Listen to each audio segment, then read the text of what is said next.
Anisha. Well, Rohit, KP Sharma Oli has finally resigned.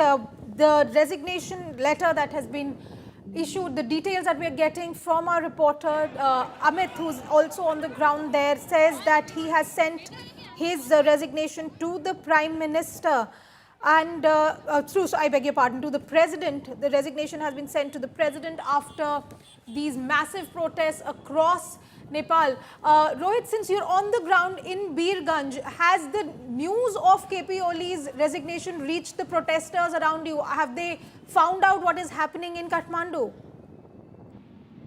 Well, see, the news been trickling as far as KP Sharma Oli's resignation is concerned. But yes, as I was telling you, the protesters are on the streets till now. But how they will react? Are they just okay with KP Sharma Oli's resignation? Are they fine with it?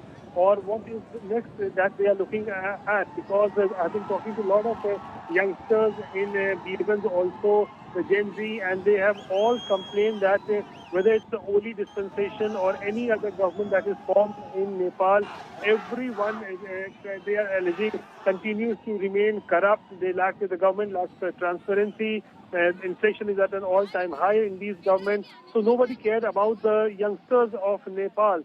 And what they also claim that children of all the big ministers, presidents and MPs, they studied abroad, but the local people of Nepal, the youngsters of Nepal, they had absolutely no, they were jobless, the education system was in complete shambles. So that is what they were complaining. A lot of people also advocated the fact that the return of the monarchy could in some way help the situation in Nepal, but that remains to be seen how things will move on from here. But as far as the demand for KP Sharma Oli's resignation is concerned, I think that demand has been met. Now remains to be seen how the protesters are going to carry forward their entire protest against the government. Back to you. Well, Rohit, we've been talking about what the ground situation is in Nepal. We've received videos of how the homes of ministers, the political party offices, even the Prime Minister and President's residences, as well as the Parliament, even the Supreme Court, from what we're getting information, were attacked. All the government buildings, all government machinery is currently under attack in Nepal as the youngsters, the Gen Z revolution as is being called, is continuing right now. We also saw information coming in about how helicopters were being used to evacuate the ministers and their families from their official residences.